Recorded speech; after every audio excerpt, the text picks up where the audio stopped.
Pratik has collected a lot of simulation data, but the important part is to analyze that data and use it to improve our own simulations. So the first step is data collection, as Pratik already explained, and the second, third, and fourth steps are visualizing the data. And then once we do that, we visualize the code, and then finally we can do statistical testing to find out what's the most effective code and improve our own strategies. So for data collection, we use Python, and as Pratik explained, each simulation is in JSON format, and so Python allows us to easily collect from a lot of files the variables such as position or speed. And once we collect all this data, this makes it easy for us, as we don't have to go in each simulation and check it manually. And once we have processed all this data with Python, we're able to visualize this data. So on the left is a side view of the debris, and each dot represents one simulation. So this is the combination of maybe 100 simulations, and you can see that the debris generally forms boxes like this for the small green debris, and then this small wall for the big orange debris. And using this, this can help us plan where our path should go, or a general idea of where the sphere should go. And as you can see on this right side, it's front-on view. So we can see that the small and medium, which are the green and purple debris, are forming this sort of a grid, while the orange or big debris are forming this 3x3 grid. And using this, we can speculate that our path might involve something that goes along one of these holes, so we can avoid the debris. And another use we can use this data collection for is finding out where to improve our code. And as we mentioned earlier, there's 4 different phases of the game. So if we want to improve our code, we can't just say like improve our code. We have to find a specific place to improve it. And improvement is basically trying to make the code go faster and do it in a less amount of time. So on the right, you can see 4 different charts. This is stage 1, stage 2, stage 3, and stage 4. And these are all the amount of time it takes for this particular stage to complete. So you can see that for the last stage, basically only takes 13 seconds about to complete, and it's always 13 seconds. So it would probably be difficult for us to improve that stage. But on the other hand, if you look at this hooking stage, the amount of time it takes us to complete it is really variable. It goes from all the way here to here. And we know that it's possible to do this short amount of time because it's been done before. So our goal would be try to reduce these large amounts of time to these small amounts of time. And once we do that, we can run this data analysis again and find the next best place to improve, which might be the rendezvous. And this is another graph of the amount of time it takes for each stage. So the blue is the debris, the red is the rendezvous, the yellow is the hooking, and the green is the towing. As you can see, the hooking time is consistently one of the longest amounts of time. So we would try to focus on improving the hooking stage first before we try improving other stages. And now, once we try to improve the code, it's important to do statistical testing. And this is because, as Pratik mentioned earlier, if you have 2 different sets of code, it's hard to know which one is actually better. And even if you run averages, as Pratik suggested, one of the problems is that you don't know how many runs to make, and once you make them that many amount of runs, you don't know how much is better. So if your average at one point is 31 points, and another piece of code is 32 points, you don't know if that's actually an improvement or if it's just randomness that makes the code a bit better, even though it's not actually better. So what we can do is use something called the student's t-test. And to put it simply, it's basically trying to account for not only what the mean of your code is, but the variance of your scores. So as you can see on the right, this is what we call a student's t-distribution. And if we put the mean at the center here, we can say that for this axis are the scores and this is the frequency. You would generally get around your average, but it's also possible to be a bit more than your average or a bit less than your average. But as you get a bit more, it's decreasingly likely, and the same for a bit less. So the t-test basically takes your averages and your variance, and it compares the two means that your code has. So if one code is near the center, but the other code is like, let's say right next to it, there's probably a small chance that it's actually better. But if it's outside here in the rejection region, as we call it, then there's probably a pretty good chance that it's actually the better code, and we should use that code from now on.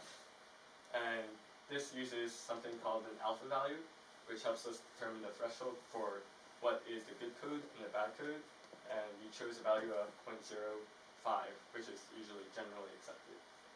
And by doing all these statistical tests, we're able to determine not only which code is the best, but also where to improve our code and how to make our general strategy the best it can be. Okay.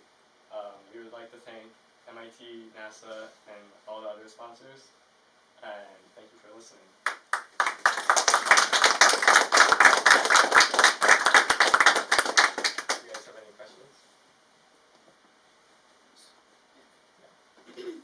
So when you're talking about the debris, maneuvering around the debris, what did you mean by weights on the lines? So the weights, yeah. Go back. So when we have a graph, right, the weights represent the almost the cost of moving from one vertex to the next. So in here, if we're telling our sphere you can move from here to here, a weight on this edge would be like, you can move from here to here, and that's an okay move, but maybe it takes this much thruster damage and it takes this amount of time. Those are both negative things that are kind of impeding our navigation process. So and then the way we set the weights accounted for both the length of the edge and the amount of thruster damage we take. So this way Dijkstra's algorithm knows this edge, like for example, maybe this edge doesn't cost very much because it's short and it doesn't go through a lot of the debris, but this edge costs a lot because it goes through a lot of the debris and it's also very long. So it just tells the algorithm which paths are better or worse based on those two parameters. This is a particular time, but everything is moving in time. Say like after a particular second, the whole picture is different. So the debris actually are stationary the entire time. Oh, The- debris yeah. are stationary? Debris are stationary. The only thing that's moving is the Is sphere. okay. But every simulation, they are in a different place, so we can't just like. Yeah, in one simulation, debris will be steady, but in a different simulation, there could be a different configuration of debris. And that's why you need something like Dijkstra's algorithm. You can't just hard code the path that you're going to take every time. Even though it's space, they could be moving, but for this one, they kept it stationary. In the simulation, they kept it stationary. On the ISS, they didn't actually have a debris field. So this was only for the preliminary rounds of the competition. Okay. So what did you do on the ISS? So what goes on the ISS? Right, so on the ISS, you don't have video of it, but I have Base- it. well, basically, there's no debris. It's just the other stages of the game, which are hooking and towing. So we just took out the debris part of the code and did the hooking and towing. But the debris is important because they have a set thruster health value when you run the test on the ISS, and that thruster health value is based on the thruster health in your prior round. So we had to use nice algorithm to get to the debris field first. Otherwise, our thruster health would have been really low in that final round, and we would have not moved properly. What's the practical usage of this one? The one is to move in space without getting bigger. So this challenge was based on ecospheres. It's called ecospheres for a particular reason. It's based on take a picture of the original.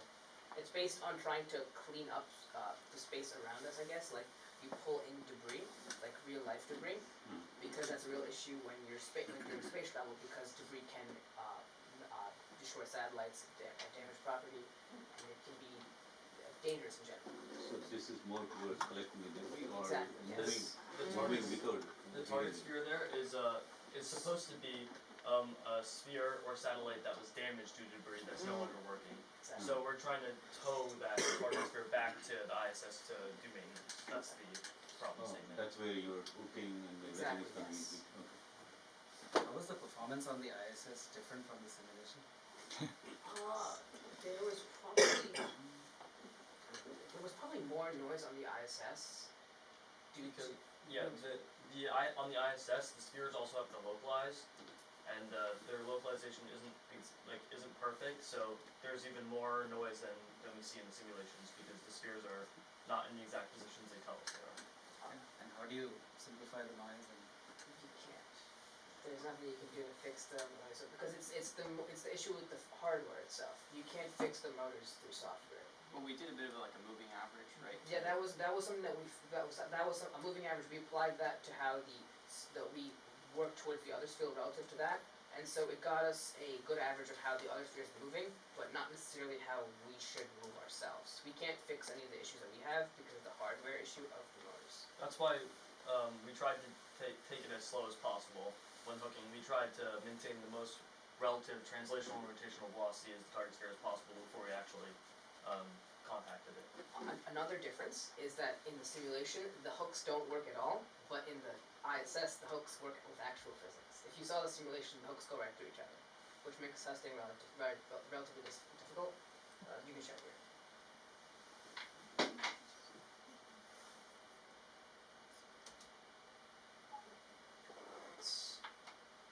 So these are the two spheres and these are the hooks Yeah. and this tug's right. So you see once it's hooked here, the tugs go right through, The but hooks go through right. and it believes it's still tugged. That is an issue that was very difficult during testing, but it resolved itself on the ISS because hooks work properly there. It's an issue that we did have. How much time it took for them to put this type project? To Yeah. do all the code and everything. I think the competition started in September. Yeah, but there were multiple phases, and the alliance phase ended in I think the middle of December. so did you use 2-dimensional or 3-dimensional? Well, the preliminary game started with the 2D game, and then there were different rounds. So you had to pass that round to get into the 3D version, and then from the 3D version there was the Alliance version where we teamed up with the Polish and Portuguese teams, I think, right? Yeah. And then there was the final ISS competition on ISS. Do they define that what algorithm to use or that needs to be That was open to our research. That's why I presented multiple methods of how we could do orientation because there was a lot of they presented this as a research program rather than what we should do. So we had to figure out a method that was most effective and utilize it ourselves. If you had to do it all over again, what other improvements would you look for next time around? Overall, I guess we would try and work towards making hooking more exact. Because hooking on the ISS was difficult, though. In fairness, a lot of hooking on the ISS was based on the noise. A lot of noise issues with that. So we would see if there's anything we could do there. Because, as you said, a moving average was effective in fixing some of the issues. I guess we'd also try and see how we could make the Dijkstra's algorithm work in a 3D model more accurately, because it's relatively difficult. Or fix tugging and thruster We bending. could also smooth out our debris field navigation. So the alliance team that picked us, they had really smooth debris field navigation that allowed them to have a lot more thruster fuel and faster to get through. Yeah. 'Cause ours was more safe, but it required us to use a lot more fuel because we chose larger and farther paths. Yeah, so basically, when navigating, like, so once you've figured out, like, what the path is going to be, like, let's say you find out the path is gonna start here, go here, and finish there, you have to actually move through those points, so one thing that was difficult for us to create was actually like a movement function that moved between all those points, while still being very accurate and while also be And quick. it's not just distance that we should have taken account into our weights. We should have also accounted changing direction, because changing direction is very difficult when you're already accelerating in one way and you want to switch directions. Use a lot of fuel. rather than, even if the distance is smaller, if you're changing directions, we should have made the weight higher, so that's another thing we could change. That's actually why thruster health is really important, because the maximum force is dependent on how much thruster health you have, and so it takes a lot of force, and if your maximum force is much lower, it takes a lot of time for you to fix any issues with velocity or change directions. Something else we might have fixed is something that we actually had a lot of difficulty working on. In the second mode of the finals, the target sphere is rotating, but setting a rotational velocity around a specific axis is relatively difficult to do that, so we were trying to figure out a more exact method of doing so, because the current method that we chose to hook in that with a rotating target sphere required some bypassing of how we would normally think of things, and instead kind of go around that problem, but it might not have been the most effective solution. Did you have a question? Back? Yeah, so Yeah, so how do alliances work? So do you guys share your code and how do alliances work? So, I mean, I've been doing this for 4 years now, and each year the way our alliance has functioned is a little bit different. This year, I'd say we worked on the code a little bit more separately than previous years. So we'd work on our own code, and they'd work on their code, and then we'd kind of compare every few days and see if they made some kind of headway that we didn't make. Then we would integrate that part into our code. But most of the time we kind of made our code separately, or our code separately. the alliances are decided because they can see our simulations. They don't see our code because otherwise they would copy it and look through that, which would not be very good and very, very unfair. They look to our simulations and how we are ranked and how we score, which they can see on the leaderboard, and then through that they can, I guess, send us emails, contact us, and then in this way they can draft us and make us one of their allies. I think one way we also worked well together was that because there were 4 different phases of the game, we would split up the work of writing the code for each phase. So maybe our alliance team would do hooking while we would do the debris field navigation, and then we could integrate those different codes together and make the final code that we see. Is there any other questions? Okay. Thank you guys for coming.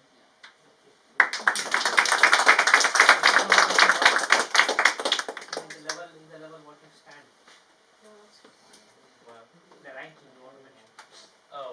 At the end of the ice, we ranked 4th place, so we should have been part of the championship phase. So the top 4 teams ranked on the ISS make it to the championship phase, and then we're supposed to run a bracket within those 4 teams. But they ran out of time on the ISS, so they just left the seedings as is. Otherwise we could have seen that rotational issue that we saw. That was working to solve. We could have seen how that would have played out, but we didn't get to do so.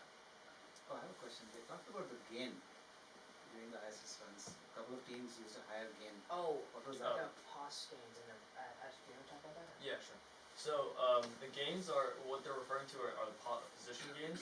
So there's a function you can use, set position target, which allows you the satellite to move to a target position, and that function can take inputs for PID values. So I don't know if you know what PID is, but it's basically a system of feedback control. So you can actually set the parameters for that feedback control in order to make your movement faster, or maybe slower, more accurate, things like that. But you guys didn't use that. They said don't use them when they sent the email out for the finals, so we didn't use them. Well, we didn't use their built-in movement functions, so we didn't need to use them. Then We also, that's used another our thing. own user function. Yeah. Right. Well, no, honestly, that was done too late. But yes, we used the movie function.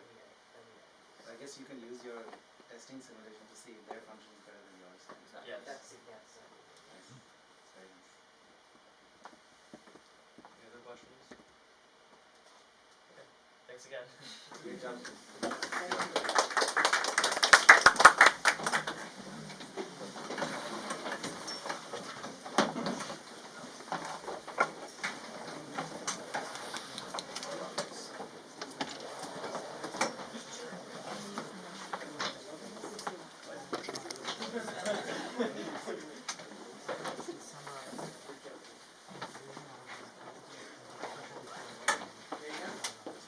Yeah.